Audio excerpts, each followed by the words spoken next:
네, 오늘 강릉은 아침 기온이 25도가 아닌 30도를 웃도는 초열대야에 근접했다고 합니다.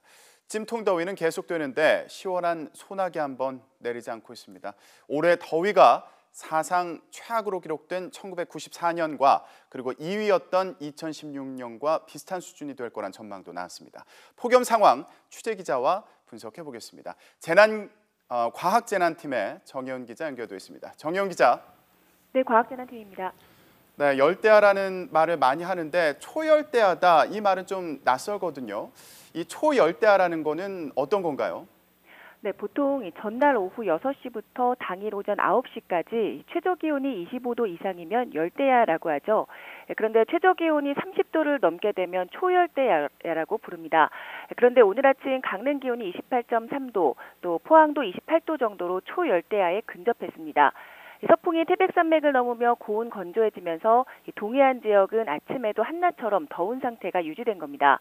역대 동해안에서 가장 더웠던 밤은 2013년 8월 8일로 강릉 기온이 무려 30.9도를 기록했는데요.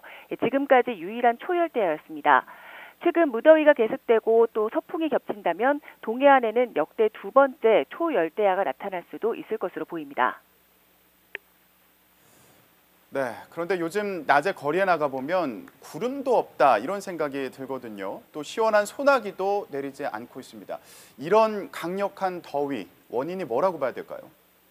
네, 여름철 기온이 크게 오르면 보통 한낮에 소나기가 내리면서 더위를 조금 식혀주곤 하는데요. 올해는 이런 현상이 아예 발생하지 않고 있습니다. 소나기는 뜨거운 공기가 상층의 찬 공기와 만나면서 비구름이 발생하는 건데요.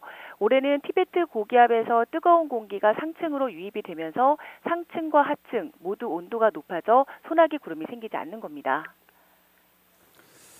네, 밤낮 없는 올해 무더위 이제 역대급이 될 거다 이런 전망이 나오고 있습니다. 과거와 비교해 보면 어떻습니까? 네, 기상관측 이래 가장 더웠던 해는 1994년이고요. 그리고 2위는 2016년입니다.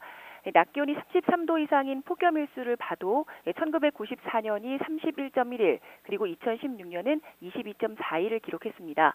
열대야 일수를 봐도 순위는 같습니다. 그런데 올해 더위도 심상치가 않은데요. 전문가들은 지금 이 상황도 2위 기록인 2016년 정도는 될 것으로 전망하고 있습니다. 이 변수는 이달 말에 발생할 것으로 보이는 태풍인데 이 태풍이 북상하면서 현재 열돔 현상을 해소하게 되면 더위의 기세가 한풀 꺾일 수가 있습니다. 하지만 이 변화가 없다면 앞으로 한 달 이상 뜨거운 날씨가 이어지면서 1994년 이 최악 수준의 무더위 또 열대야가 기록될 가능성도 있을 것으로 전망됩니다. 지금까지 과학재난팀에서 전해드렸습니다.